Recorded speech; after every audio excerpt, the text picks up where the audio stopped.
Aconteceu isso 2 vezes, recentemente, esse mês, que enquanto eu estava dormindo, eu acordei com toda a mensagem já no meu coração.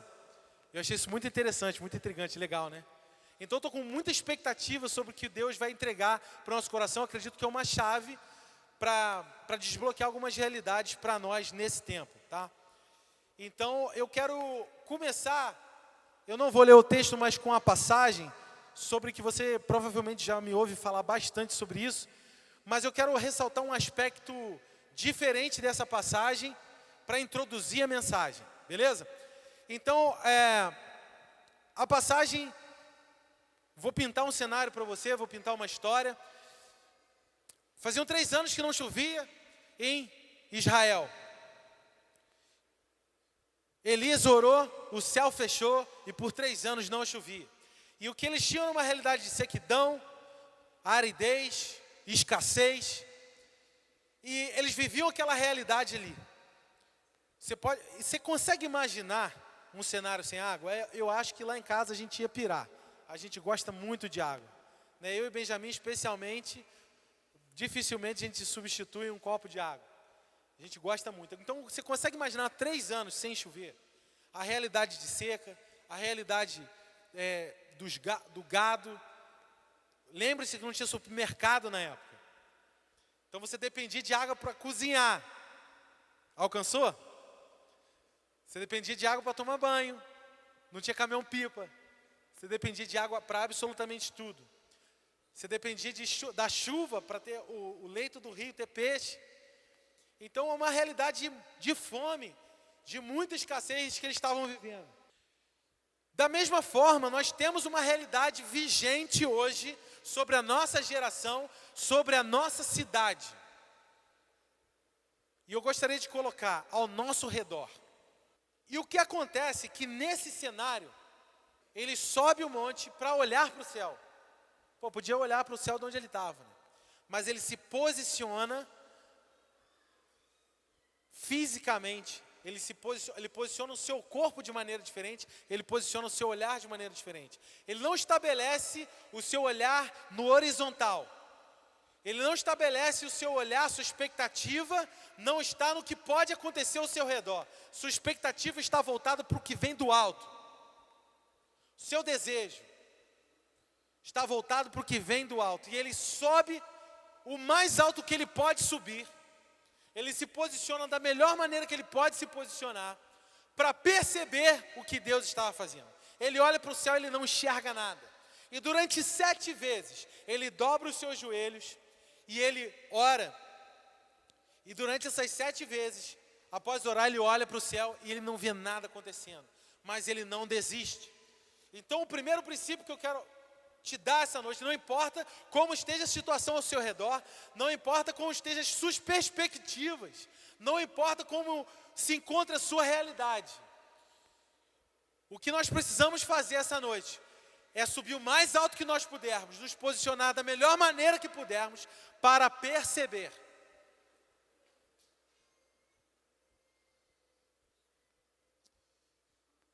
As ondas sempre vão disputar nossa atenção com Jesus. O ruído das ondas vão sempre competir com a voz de Jesus. Ele não compete, mas as ondas querem apagar isso na sua vida. Só que existe um negócio dentro de mim, de você, que chama atenção seletiva. O neném acabou de chorar, muitos nem perceberam, mas a mãe estava de olho no choro. Atenção seletiva. Às vezes no meio de um ambiente, eu tenho hiperfoco, é conhecido como hiperfoco. Se eu estou focado numa coisa, eu não consigo perceber nenhuma outra. Completamente alheio ao que acontece ao meu redor.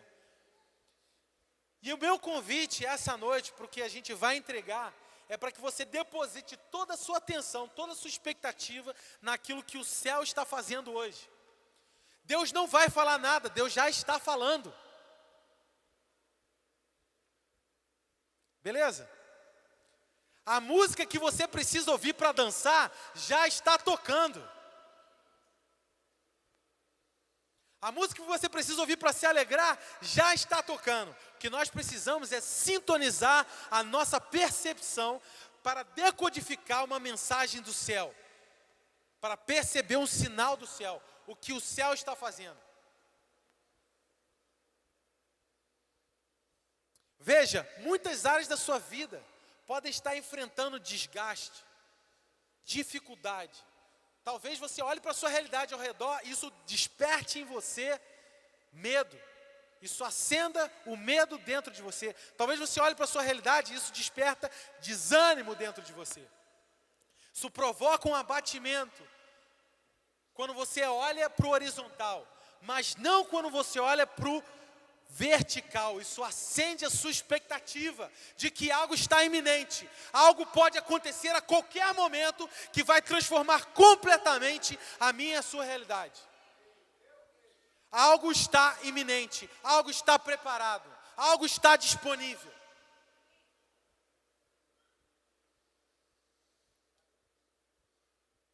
Sete vezes.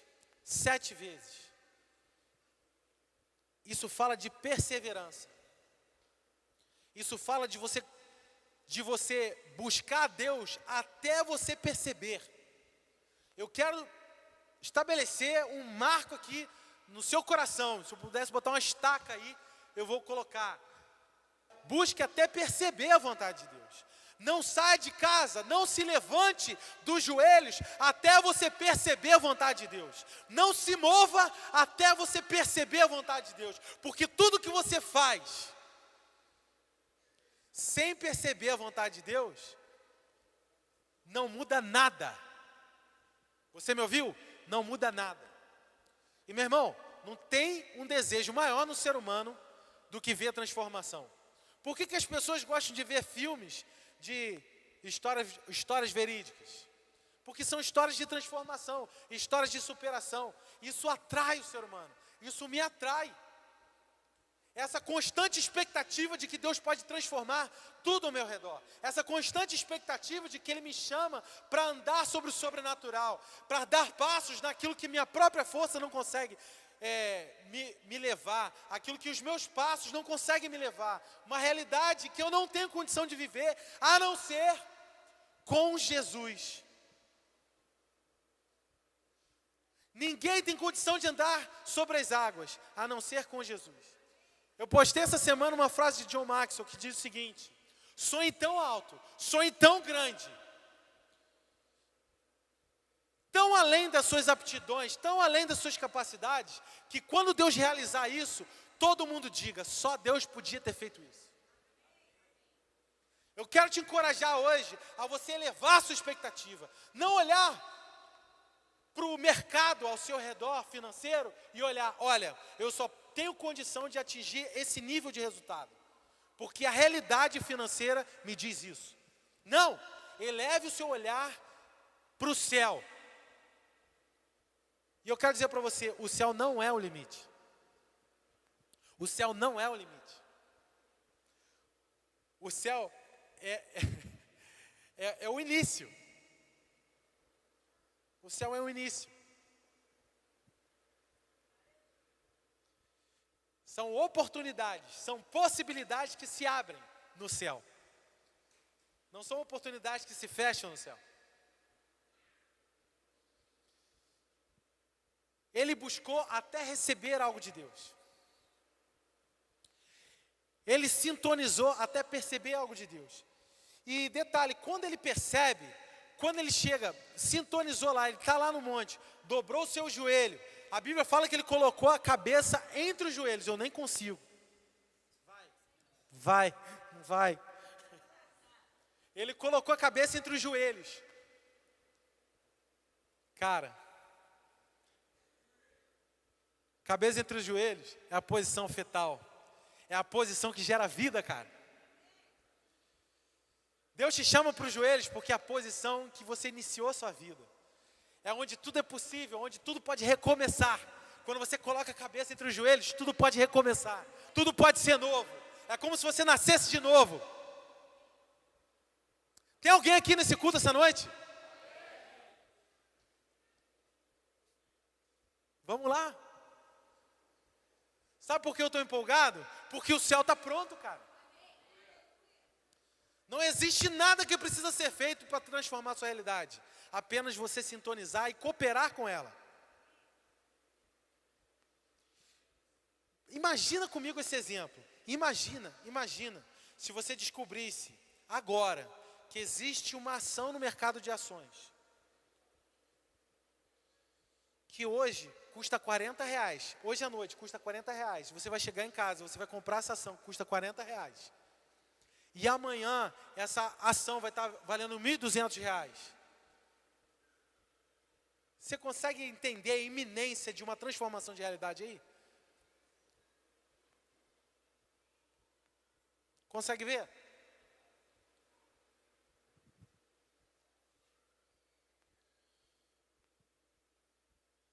Eu nem sei quantos porcentos são. Mas você consegue perceber de quando você percebe o que Deus está fazendo, quando você recebe informações do céu e você coopera com isso, tudo muda. Agora, se você não cooperar com essa informação que você recebeu, de ir para casa e comprar essa ação de R$40, gente, para quem não está me entendendo, é uma ilustração, tá? Beleza? Não trabalho na Empíricos, o meu nome não é Betina.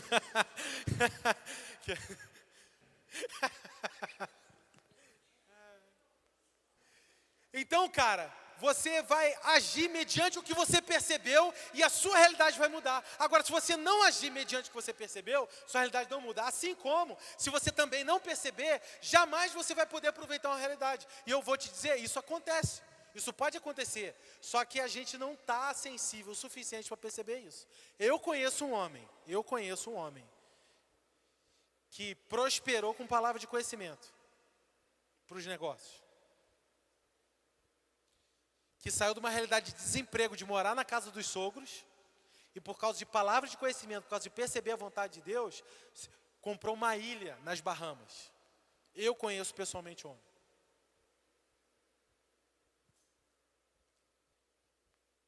Por quê?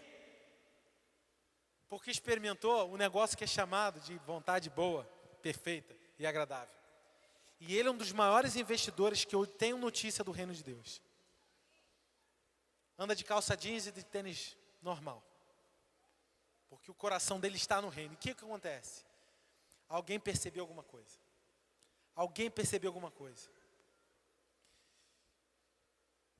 Eu só dei esse exemplo para ilustrar algo que está iminente, algo que pode acontecer se você perceber algo que Deus está fazendo nessa cidade. Da mesma forma, quero te dar a ilustração de um surfista. Eu tentei surfar e nunca consegui. E a primeira vez que eu tentei isso foi lá na Barra, com onda de 4 metros, só tomei na cabeça. Eu remava com uma pranchinha pequenininha e ela não dava direito, a prancha ficava na minha frente assim, ó. E eu remando, e aquela arrebentação me jogando para trás, eu remando, eu não tinha passado nem da primeira arrebentação e eu já estava morto. E o que acontece? Existe um time, cara.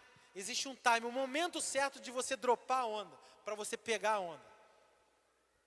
Existe um time para o cara que está pescando, a hora certa de puxar o anzol para fisgar o peixe. Existe um time.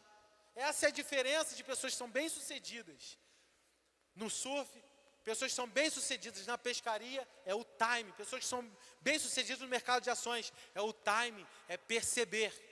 Então eu quero mostrar para você que tem uma onda se formando nessa cidade do que Deus está fazendo. E existe um time, e esse tempo é agora, é chegar do reino. Isso está se formando diante de nós. E existe um destino, um lugar, uma posição para você dentro dessa onda. É a onda da nossa vida, cara.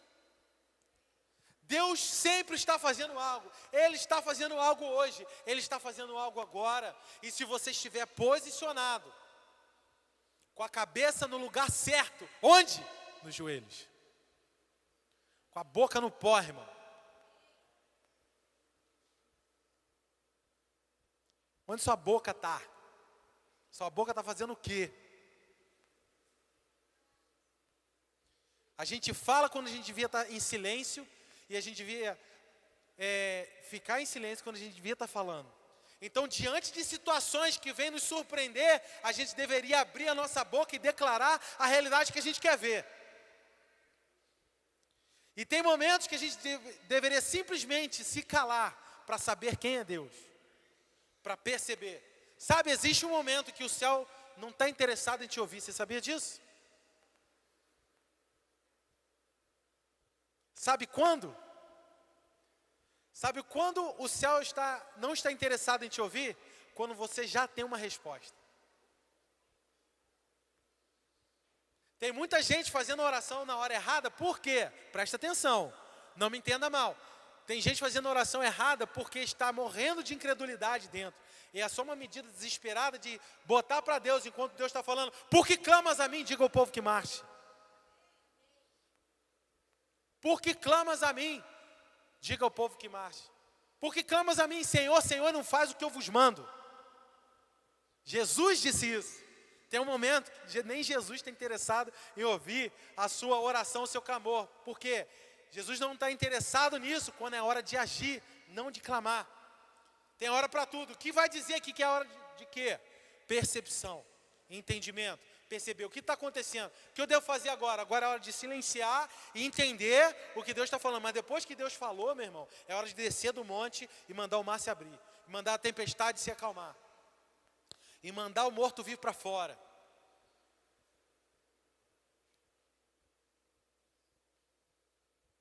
Eu estou te ajudando?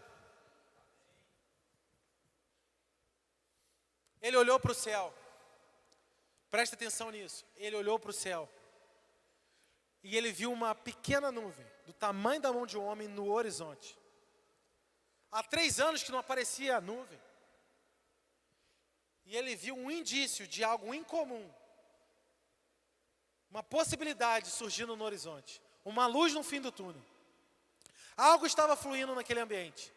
E quando nós nos posicionamos de forma a cooperar com aquilo que a gente discerne e percebe, nossa realidade é transformada. Ele olhou, ele viu a pequena nuvem, e ele virou para o seu moço e disse: corre, porque eu ouço o ruído de abundante chuva. Veja bem, ele viu a pequena nuvem, mas quando ele declarou, ele disse que ouviu.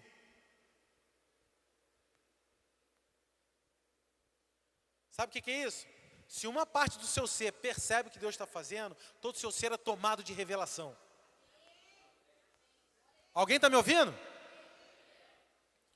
Todo o seu ser recebe a revelação que é precisa para dar o seu passo. Então ele percebeu a pequena nuvem, com seus olhos ele contemplou a pequena nuvem, um pequeno indício de algo que Deus está fazendo. E eu te pergunto, o que Deus está fazendo na sua vida? O que Deus está fazendo na sua família? O que Deus está fazendo nessa cidade? O que Deus está fazendo? Cara, tem muita coisa ruim? Tem. Tem muita coisa que Deus não está fazendo? Tem. Tem muita coisa que o diabo está matando, está roubando, está destruindo? Tem. Mas onde está o seu olhar? No horizontal ou no vertical? A sua boca está declarando o quê? Está cooperando com que percepção? Está difícil. Está brabo. Sei não. Não me tenha como grosso, pelo zelo que eu tenho pela minha palavra, porque eu não vou concordar com você se você abrir a tua boca perto de mim para fazer uma declaração oposta ao que eu estou percebendo. Cuida da sua boca, meu irmão. Cuida da sua boca. Presta atenção que você abre a tua boca para declarar sobre as pessoas: fulano não tem jeito não. Presta atenção, meu irmão. Você está cooperando com o inferno, com o projeto do inferno para aquela pessoa, ou com o projeto do céu para aquele sacerdote, para aquele filho de Deus? Sua boca está cooperando com o quê? Corre, que eu ouço ruído de abundante chuva. Ele poderia falar assim: não sei, talvez existe uma pequena possibilidade de algo acontecer. Não, existe algo aí escondido nesse versículo que chama, uma simples palavrinha chamada atitude, meu irmão. Entendeu? Vai com tudo. Vai com tudo. Aqui próximo à igreja, na minha infância, lugar chamado GPH, pracinha do Cônego aqui, beleza? Ali tinha uma aula de karatê. Meus amigos de infância, Thiago Neto, Thiago Peçanha, faziam aula de karatê, só que eu fazia aula de judô. Só que eu acompanhava eles na aula de karatê, que era no horário alternado do meu. E a primeira aula que eu fui, fizeram aquele kata lá do início da aula de karatê. Em seguida o professor botou um monte de telha lá para a galera quebrar. E a galera foi tentando, ele falou, concentra. A galera botou a telha ali e ficava ameaçando, fazendo movimento, concentrando. E o professor olha para a telha. Imagina ela quebrada. Arruma a sua postura. Coloca a sua força, né, no braço. Não está na mão, está no braço. Deixa isso correr pelo seu braço. E aí ficou falando aquela concentração ali, a galera tentando. Aí chegou a hora de fazer a tentativa, de fazer o exercício. Primeiro. Segundo. Todo mundo batia. E, meu irmão, a mão da galera já estava roxa aqui. Saímos da aula, ninguém quebrou a telha.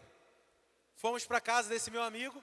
Quando a gente chegou lá, daqui a pouco eu vejo ele com uma pilha de 15 telhas, assim mais ou menos. Pesadona, carregando. É hoje, vamos lá.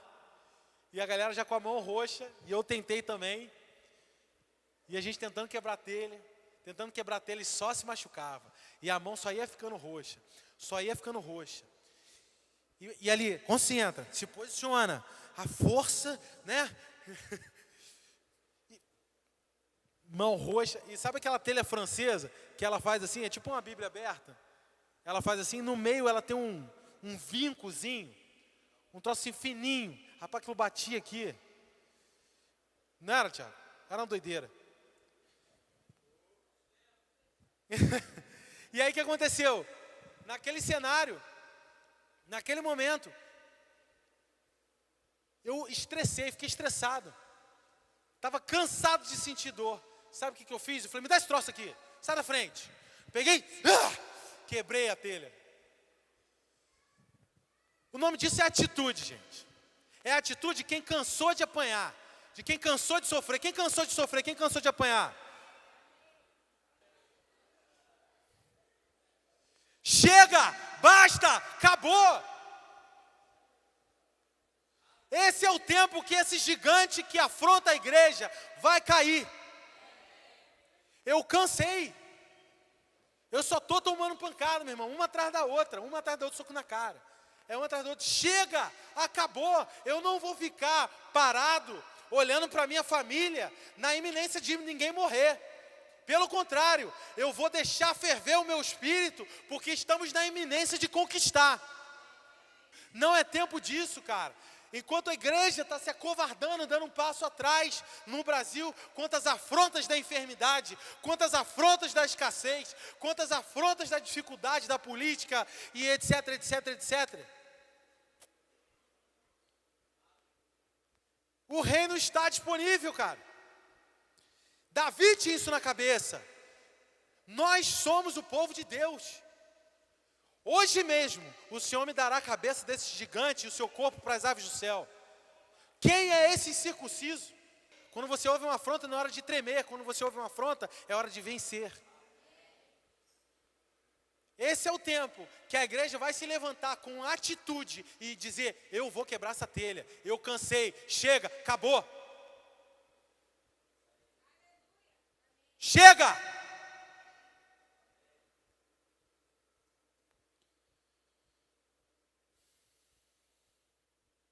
Quando a intimidação vem, a ameaça,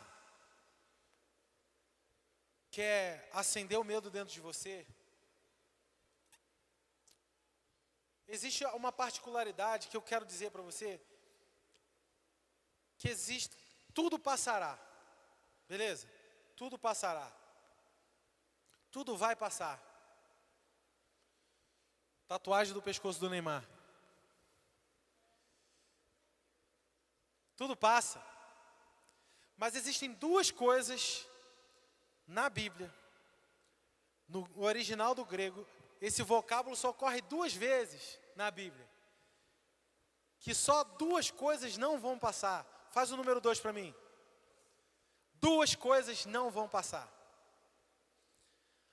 Duas coisas não vão passar. Eu vou ler alguns versículos para você, sobre o que passa.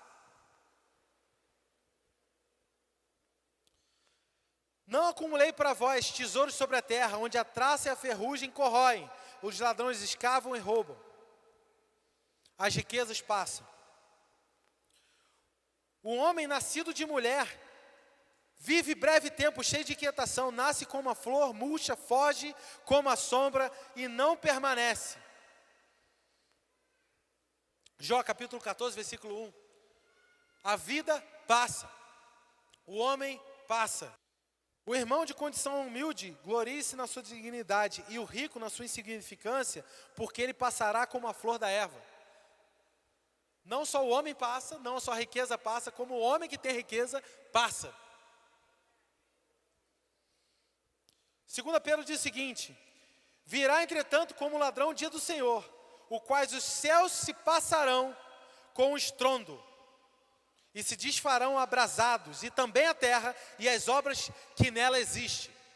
O céu, a terra e as obras feitas sobre a terra passarão.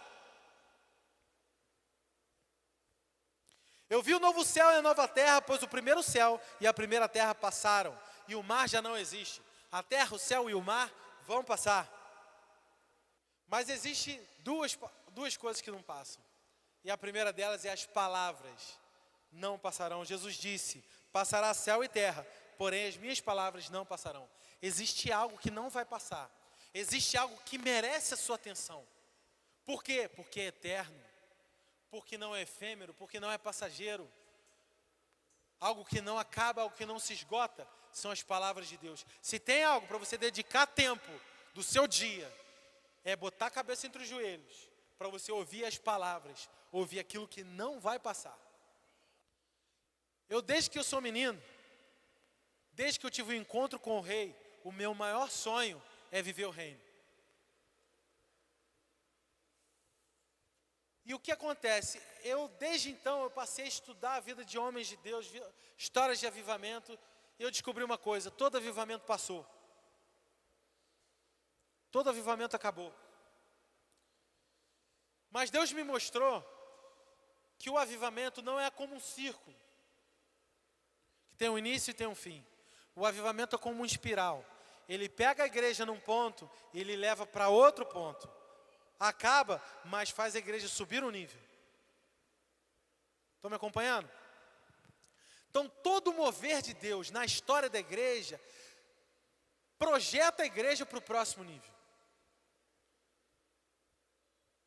O calor, aquela chama, aquela manifestação, aquela comoção da reação das pessoas passa. Não porque o que Deus faz é passageiro, presta atenção. Porque o que Deus faz é eterno. Presta atenção. Passa porque nós estamos sujeitos à temporalidade. Porque depende da nossa reação. A gente é que se perde o interesse pelas coisas. A gente é que em algum momento a gente deixa de ouvir. Nós que em algum momento deixamos de nos dedicar. Em algum momento deixamos de corresponder. Mas Deus não.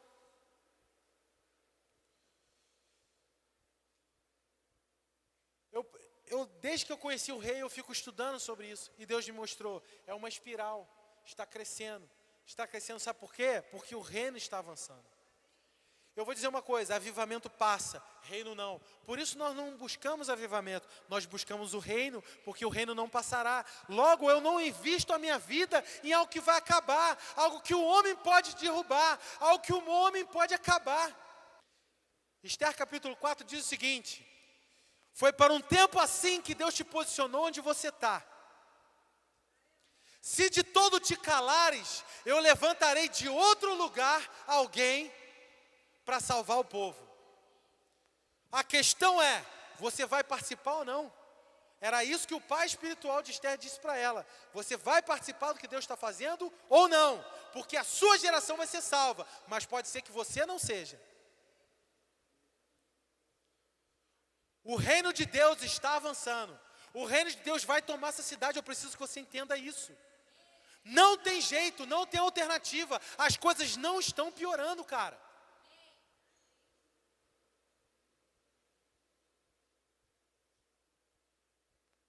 Chega de Hollywood ensinar para a igreja escatologia.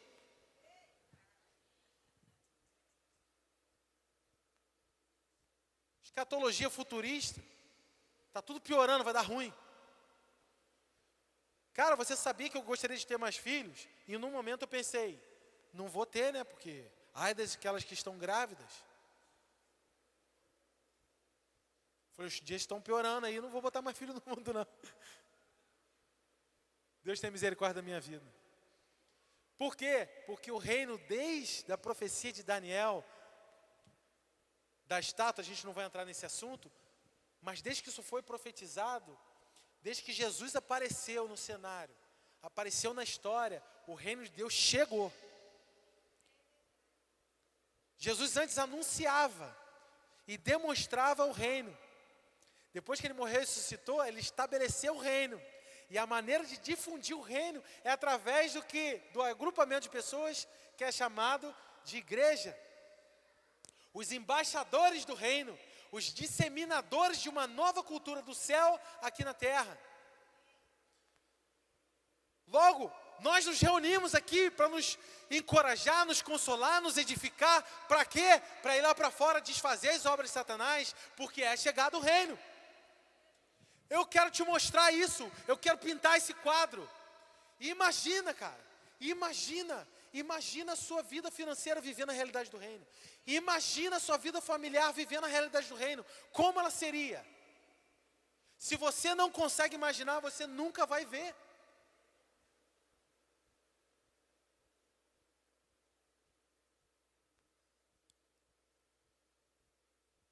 Pois assim como imagina o homem, assim ele é. Se você não imaginar, meu amigo, pouca esperança para transformação ao seu redor. Então você precisa começar a conceber isso no seu espírito. Conceber mesmo. Estou falando de concepção de gravidez.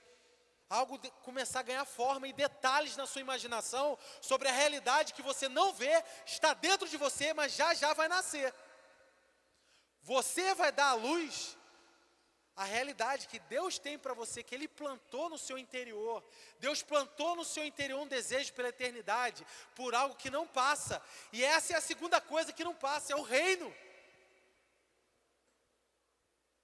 O livro de Daniel fala isso, o livro de Salmos fala isso, o livro de Jó fala isso, o livro de Mateus, o livro de Marcos fala de um reino que não passará, o domínio que não terá fim. Meu irmão, e se eu percebo o que Deus está fazendo, o reino está avançando, e eu me posiciono, e as minhas declarações são compatíveis com a percepção do meu espírito, e eu começo a ser zeloso com aquilo que eu carrego no meu espírito, já eu vou ver isso, eu vou dar à luz a uma nova realidade.